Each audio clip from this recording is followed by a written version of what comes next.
Je m'appelle Emily. J'ai 31 ans et ce que je m'apprête à avouer vit en moi comme une blessure silencieuse. Vous est-il déjà arrivé de regarder votre propre vie sans la reconnaître? Tout a commencé le jour où j'ai compris que la vie que j'avais construite n'était pas celle que mon cœur désirait vraiment. Quand j'ai épousé Jason, mon amour d'université, je croyais que nous étions inébranlables. Il était le genre d'homme que l'on admire, calme, posé, fiable, celui qui n'oublie jamais un anniversaire, qui s'assure que les factures sont payées et que la maison reste debout malgré toutes les tempêtes. Pendant des années, je me suis dit que c'était ça, l'amour, la constance, la fiabilité, le confort. Mais quelque part en chemin, le confort est devenu silence. Nos rires se sont éteints, remplacés par des emplois du temps et des soirées polies. J'ai essayé de me convaincre que c'était normal, que le vrai mariage parlait moins de papillons et davantage d'endurance. Mais au fond de moi, il me manquait le battement, l'élan, la sensation que l'amour pouvait encore me couper le souffle. Puis il y a eu Noah. Il n'était pas un étranger, c'était le plus proche ami de Jason, quelqu'un qui faisait partie de nos vies depuis des années. Et pourtant, soudain, il était différent. Il dégageait une énergie qui remplissait chaque espace où il entrait, une énergie qui rendait tout un peu plus vivant. Là où Jason planifiait chaque chose à la minute près, Noah vivait à l'instinct. Et quand il me regardait, c'était comme s'il voyait la part de moi que j'avais oubliée. Tout a commencé innocemment. Des plaisanteries partagées, des regards rapides, des conversations qui s'étiraient plus longtemps qu'elles n'auraient dû. Je me disais que c'était sans danger, mais peu à peu nos mots sont devenus chargés, nos silences passent étaient plus lourds. Chaque fois qu'il passait, mon cœur me trahissait, s'emballant d'une manière que je ne pouvais pas contrôler. Mais que se passe-t-il lorsqu'un seul instant change tout? Un soir, alors que Jason était en déplacement, la frontière entre l'amitié et autre chose a disparu. Un regard s'est attardé, un souffle s'est suspendu, et dans cet instant unique, l'air était électrique, dangereux. J'aurais pu reculer, j'aurais dû, mais je ne l'ai pas fait. Quand cela s'est produit, ce n'était pas seulement du désir, c'était une libération. Des années de désir silencieux ont éclaté d'un seul coup. La culpabilité a été immédiate, vive. Mais en dessous, il y avait quelque chose que je ne pouvais pas nier, une part de moi qui s'éveillait après des années de sommeil. Après coup, je me suis regardée dans le miroir, cherchant la femme que j'étais avant cette nuit-là. Elle avait disparu. Celle qui me faisait face était à la fois terrifiée et vivante. Je me suis dit que c'était une erreur, que je pouvais l'enterrer sous le silence. Mais certains secrets refusent de rester silencieux. Jason est rentré, a embrassé mon front et m'a dit qu'il m'avait manqué. J'ai souri, faisant semblant que rien n'avait changé, alors qu'à l'intérieur, j'avais l'impression de me tenir sur du verre brisé. Chaque mot, chaque geste était une comédie. Et pourtant, Noah persistait dans mes pensées. Sa voix, son regard, le souvenir de la façon dont mon prénom sonnait quand il le prononçait. Les jours se sont fondus en semaines. J'ai essayé de prendre mes distances, de reconstruire les murs que j'avais brisés, mais les plus petites choses continuaient de les faire tomber. Un message inattendu, un bonjour échangé, la façon dont nos regards se retrouvaient dans une pièce bondée. À chaque fois, ma détermination s'effritait un peu plus. La culpabilité est devenue mon ombre.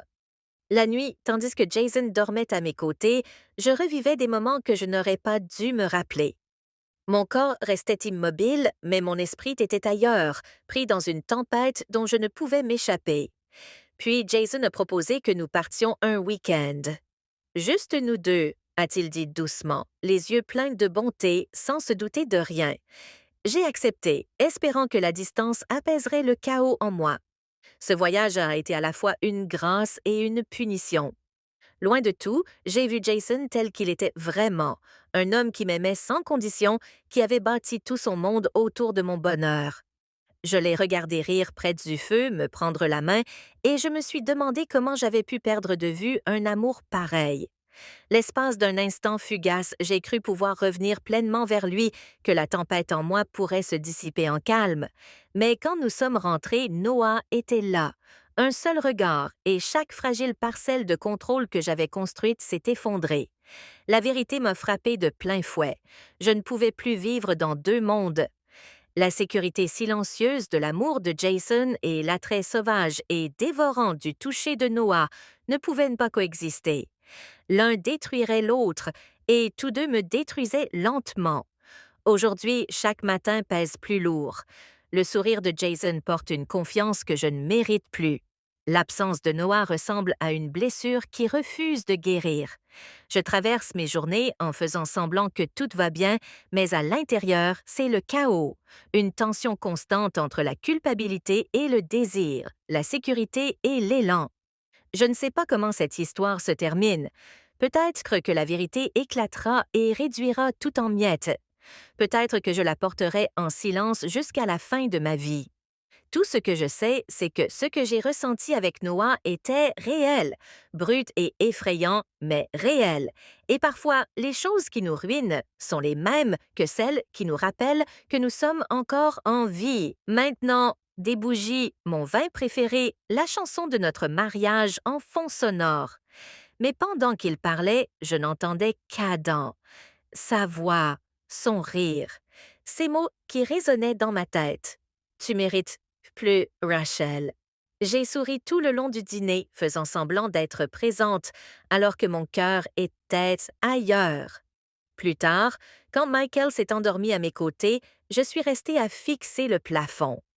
La culpabilité m'a traversée comme une tempête. C'est à ce moment-là que j'ai compris la vérité. J'avais dit oui à tout, sauf à la seule chose qui comptait vraiment, l'honnêteté. Le lendemain matin, je suis allée au travail et j'ai demandé à Adam de prendre un café à l'extérieur du bureau. Il avait l'air surpris, peut-être même nerveux. Assis l'un en face de l'autre, je lui ai dit que je ne pouvais plus vivre dans cette zone grise que nous avions créée. Tu as été gentil avec moi, ai-je dit. Tu m'as rappelé que je suis encore vivante, mais je dois retrouver ce sentiment sans toi. Il est se resté silencieux un long moment, puis il a hoché la tête. Tu es plus forte que tu ne le crois, Rachel, a-t-il dit doucement, et c'est peut-être ça que tu devais découvrir depuis le début. Partir a été plus difficile que je ne l'imaginais. Le silence qui a suivi a été brutal, mais peu à peu, j'ai commencé à reconstruire. Pas seulement mon mariage, moi-même. J'ai recommencé à peindre. J'ai commencé à dire oui à de petites joies qui m'appartenaient, oui aux promenades matinales, oui au temps passé avec mes enfants, oui aux conversations avec Michael qui ne ressemblaient plus à des routines. Finalement, j'ai dit la vérité à Michael, pas au sujet d'Adam précisément, mais sur ce vide que je ressentais. Il ne l'a pas bien pris. Il y a eu des disputes, des larmes, de longues nuits de silence. Mais petit à petit, nous avons retrouvé notre chemin. Il a recommencé à être présent, vraiment présente, et moi, j'ai appris à lui pardonner et à me pardonner. Des années plus tard, je repense encore à ce chapitre de ma vie, non pas avec des regrets, mais avec lucidité, parce que parfois, l'infidélité ne commence pas par un baiser, elle commence par l'absence, par la solitude, par le fait de dire oui à tout le monde, sauf à la personne que l'on a juré d'aimer. J'ai dit oui à tout parce que j'avais peur de dire non au vide dans mon cœur. Mais j'ai compris une chose d'essentielle. Le véritable amour n'est pas d'être toujours heureux. C'est faire face à la vérité, même quand elle fait mal, et choisir de reconstruire plutôt que de fuir. Et aujourd'hui, quand je regarde en arrière, je réalise que le mot le plus puissant dans une relation n'est pas oui. Parce que dire non aux mauvaises choses, c'est la seule façon de dire enfin oui aux bonnes. Même si rien n'avait été dit. Nous n'avions pas franchi de ligne extérieurement, mais intérieurement, quelque chose avait déjà basculé. Quand il me regardait, je me sentais redevenir une version de moi-même que j'avais presque oubliée. Pas parfaite, pas épuisée, juste vivante.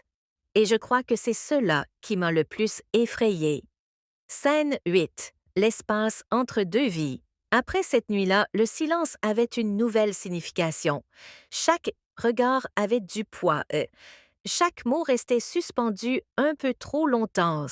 J'ai commencé à m'habiller avec plus d'intention, des détails subtils, une touche de couleur, un bijou que je n'avais pas porté depuis des années. Je me disais que c'était pour moi, mais au fond, je savais très bien qui je voulais voir remarquer. Ethan, bien sûr, a remarqué, mais pas de la manière que j'espérais. Tu sembles distraite ces derniers temps, a-t-il dit un soir, d'un ton léger, mais avec un regard attentif. Quelque chose au travail? J'ai souri trop vite. Un gros projet, ai-je répondu. Il a hoché la tête, confiant, et cette confiance aveugle m'a fait plus mal que la colère n'aurait jamais pu le faire.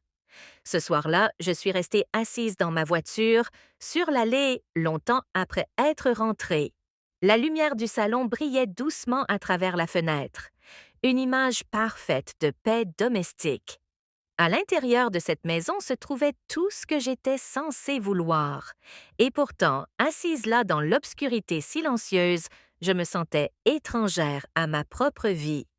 Scène 9, la pluie qui a brisé le silence. Une semaine plus tard, la pluie est revenue. Une de ces pluies de Seattle qui semble interminable, douce, régulière, rythmée, le genre de pluie qui rend tout plus lourd et plus intime. Il était tard lorsque Lucas m'a proposé de me raccompagner. Allez, tu vas être trempé, a-t-il dit avec légèreté. J'ai hésité, puis j'ai accepté. Le trajet s'est fait dans le calme.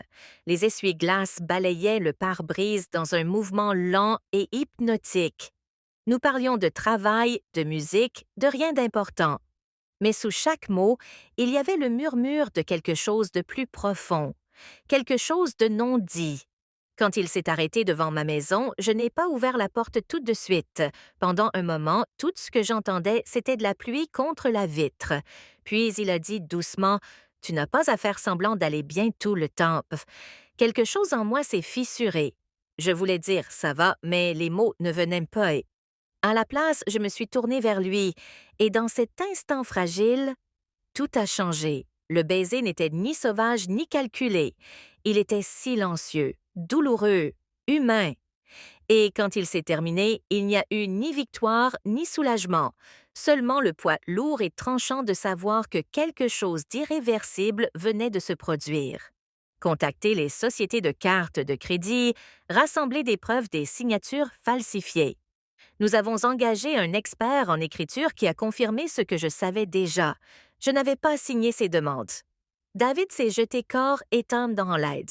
Il organisait des dossiers, faisait des tableaux, assistait aux réunions. Un soir, alors que nous étions assis à la table de la cuisine à examiner une nouvelle pile de documents, il a levé les yeux vers moi.